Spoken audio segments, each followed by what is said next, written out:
Oh man, 9:39, September 30th. Actually, it's gonna be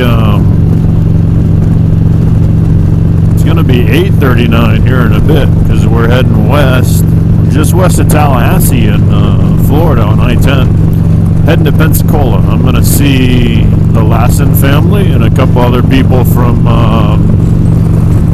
Harley-Davidson in Pensacola. We're going to get some sushi tonight. This will be my last time passing through that I'm able to stop. So they've been great to me. They're great people. Both the Lassens and the people at Harley-Davidson in Pensacola. So be good.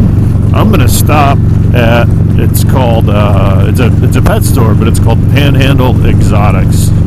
I love animals. Like they're calming, they're fun. You can, like, I like to people watch, but you get the right kind of animal, they're fun to watch for hours on end, let alone you can interact with them. You try to interact with some people at Walmart. The river's kind of high right now. You try to interact with some people at Walmart while you're people watching, and they kind of get upset with you. So yesterday we had the 4th annual Ride to Fight Suicide at East Orlando Harley-Davidson. It was put on by the American Foundation for Suicide Prevention Central Florida chapter.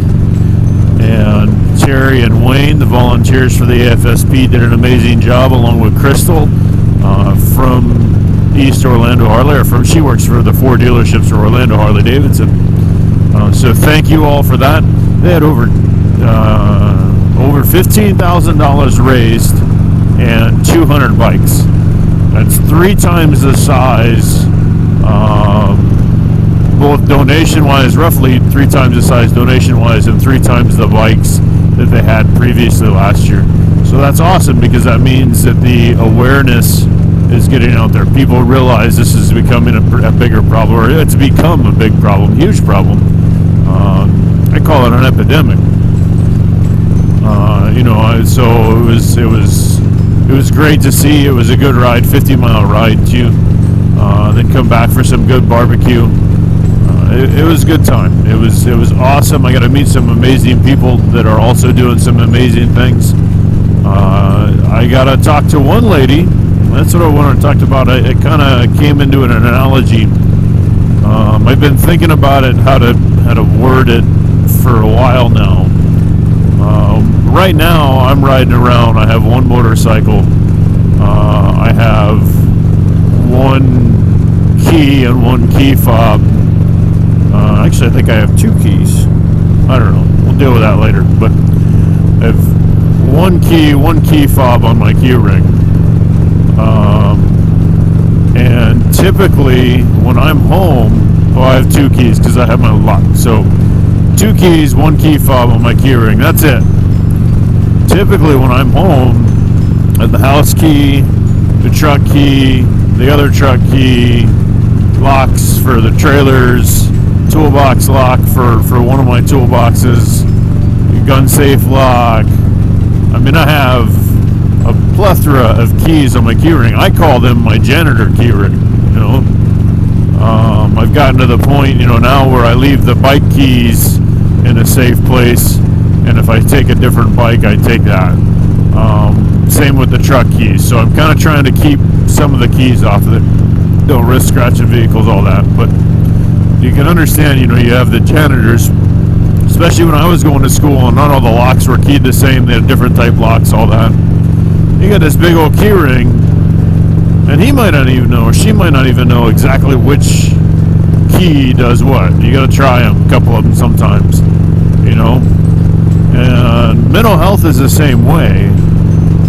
I firmly believe that we already know the majority of the fixes for the majority of the people in order to fix mental health concerns, mental health conditions. The problem is that there's a couple, I think. Big medicine, pharmaceutical companies, there's no money in cures. So obviously, unfortunately, until we as a nation realize that and get that side of our healthcare, along with a few other sides, fixed, that'll be there. So big medicine is pushing to doctors. They're hey, try this, try that, do this, do that. This works, and you get kickbacks. By the way, that needs to go away. The other side of it is that it's no person. You could have a set of twins that are diagnosed with the same whatever disorder, but bipolar disorder. We'll use that for example. And one treatment manages the bipolar disorder perfectly fine for one of the twins, and the other twin responded horribly to that treatment. So we have to figure out which key on that ring we're going to use. And then there's other times, in school where the janitor had to call somebody else to get a key. Well, we need to do that sometimes too in our life. I firmly believe that eating sensible, and I'm not one of those guys that's going to tell you to, eat healthy, don't eat this or don't eat that. Hey, eat whatever you want, but it's portion control in most cases, and balance, a sensible side of it. Make sure you're getting your vegetables, your fruits, your whole grains. Eat sensible, portion control. Cut soda out if you can, or cut it down, dramatically. Stuff like that. Drinking. Don't fight depression with a depressant. Alcohol is a depressant. So if you have depression, whether it be situational depression, seasonal depression, or clinical depression, if you have depression, maybe right now is not a good time to be drinking. I can handle my alcohol. That's the problem, is I can handle my alcohol to the point where I drink a fifth a day, a half gallon a night. So I don't drink anymore. I realize I can't control my drinking, but I can handle my alcohol. So for me, drinking in general was bad. Plus I was fighting depression with a depressant. It doesn't work. I've talked about that before, but November is going to be 11 years of being sober for me, and I tell you, it's the best decision I ever made. But we go through all these keys, and sometimes it's self-medication with like alcohol or substance abuse or whatever, or adrenaline. Adrenaline junkies out there, just screw the world, I'm going to go do whatever. And there's healthy adrenaline junkies, there's unhealthy adrenaline junkies. You need to find that balance on the healthier side, okay? Don't be taking risks because you've lost care, kind of thing. That's one of the signs of if somebody's having depression or even suicidal thoughts, is are they taking warrantless risks for no reason. Gas here in a bit. But I think that eating right, even mild exercise, just go for a half mile to a mile walk every night before bed. Take the kids with you, take your spouse with you, take your other half with you. Talk. Leave the phones at home. Bring one in case there's an emergency, but for them, leave the phones at home. Walk, grab the dog, go for a walk. I promise you that doing stuff like that will help. Get away from eating in front of the TV. Practice that's good mental health is to talk with each other. Mental health is just as important as physical health. I posted a picture the other day about you talk to yourself more than you talk to anyone else. Make sure you're talking to yourself healthy. And that's 100% true, and that's part of what I love about riding a motorcycle. I'm rolling down the road, and it's me, the music, the road, the bike. I gotta get upset with traffic here and there or whatever. I can yell and scream at them in my helmet. They don't hear me. I can say whatever I want to say about them because they put my life in danger, or they weren't paying attention, or a little bit of both, or whatever. But I reason, I plan, I organize, I process as I go through. I come up with ideas of what I'm going to do next. I think about what I should do next. Think about better ways to make my, to make myself better. So I figure out ways to help make other people better. And sometimes I come up with some really bad ideas too. I made a suggestion to somebody a while ago. Hey, have you ever thought of this? And they're like, yeah, dummy. Like 4 years ago. Here you go. Don't worry about it. It's taken care of, kind of thing. Like, oh yeah, all right. It just clicked. It came into my head. But I get to process stuff that way. So riding is my mental health, and I can't tell you enough. Go take a riding course. Just to see if you like it. It's not gonna. And then tell your insurance company you took a driver safety course. It should lower your insurance rate. But if we're not practicing mental health and physical health equally, good mental health practices, and some physical health, some dieting, just a sensible diet. That's all I'm saying. I'm not, go paleo or vegan or all those fad diets. I don't understand them. But just eat sensibly. Practice portion control. Those are keys that will help. No matter what you do, you could be. I don't know if there's anybody on this earth that's perfectly mentally healthy. I don't know. But you could be perfectly mentally healthy, and practicing using those keys of, again, a sensible diet, a little bit of exercise, and practicing, mental health, taking care of your mental health. Those things are going to still help you out. And I do believe that there are some people out there that need to be on medication of one type or another for mental health concerns. Some people have a flat-out chemical imbalance, and that's the way their body is. A lot of people are situationally depressed or seasonal depression, and maybe some anxiety. Like I have anxiety, but I have found ways to. I have been able to find the key that I need for my anxiety to be able to manage it, because I don't think that anxiety ever goes away. At least for me, it hasn't. But I know what I have to do if my anxiety starts to come up. I know I need to, sometimes I just need to pull off the road and relax. If I've got people driving like boneheads all over, I do my best to get out of, especially high traffic situations and construction zones and unfamiliar roads.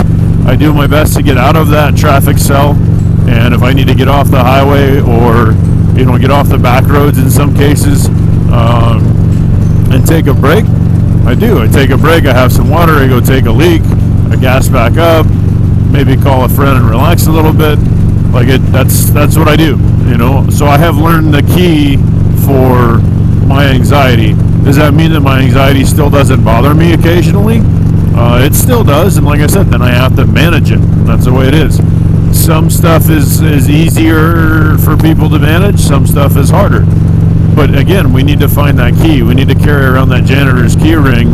And I think that those three things of, like I said, practicing, taking care of your mental health, eating sensible, and exercising are going to be three of those keys that if you use those every day, remind yourself that you're loved, that you have value, and you have purpose. And if you've already found your purpose, go do it. If you haven't found your purpose, get off the couch and go figure it out. What do you want to do? What are you passionate about? You can make your purpose or your passion into a purposeful, positive thing for the society. But if you're not grabbing that janitor's key ring and trying keys out, healthy keys, like I said, toss the keys, substance abuse, negativity, poor attitudes. Some of those keys are other people's keys too. And if you're hanging out with people that aren't positive, you need to tell them, like, hey man, this is what I can't deal with right now. I can't handle this behavior that you have. And if you want to do it, that's fine, but I can't handle it around me. I need to have, clarity. I need to have peace of mind. I need to have relaxation. I don't need, whatever this is, whether it be binge drinking or substance abuse or negativity or narcissism or whatever. And if they get mad, which these days with the truth, a lot of people get mad. If they get mad and don't understand that you're trying to do the best for your health, then it's time to maybe kind of reevaluate who you're hanging out with. We are the people we become. Or I'm sorry, we become the people we hang out with. And, so it's one of those things that in the end, that's practicing good mental health, and taking care of your mental health is weeding out the things that are not healthy, that you don't need, that aren't stressful. There's things that are indifferent, that instead of worrying about it, just cut it out. It doesn't matter one way or the other. Get rid of it. If you don't need it, get rid of it. So I have a horrible problem with being a pack rat, and I've been trying to weed all that stuff out, because we're pushing a move back. We're not going to move until 2020 for a couple different reasons, but we're pushing the move back, and now I'm still thinking less of it. But it's like, okay, I need to clean this area out of the garage, I need to get rid of this, I need to do that, I need to do this.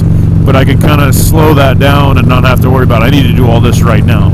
So again, that's practicing good mental health practices. So but that's just something to think of. We got to look through those keys and figure it out, and sometimes other people have the keys that we need. Okay, but there's 3 keys right there that you can practice every single day, that I guarantee, no matter what, where you're at in your life, I guarantee those 3 things. Hard,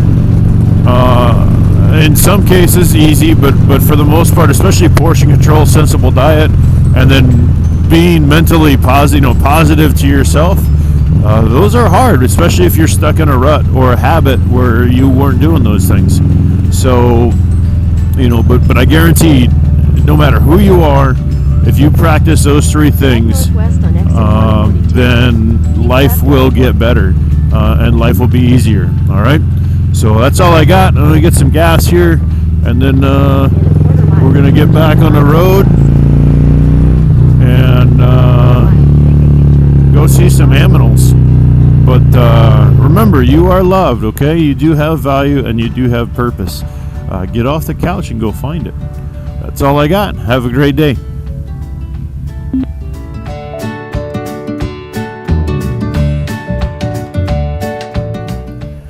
You know that somebody trusts you when they let you ride their motorcycle. And I am taking Kristen Lassen's motorcycle on a little ride. She's got the 114. I only have the 107 in Trinity. But she also has heel toe shifter and does not use, or she uses them accordingly. So I'm going to have to learn how to do that. But that's what we got.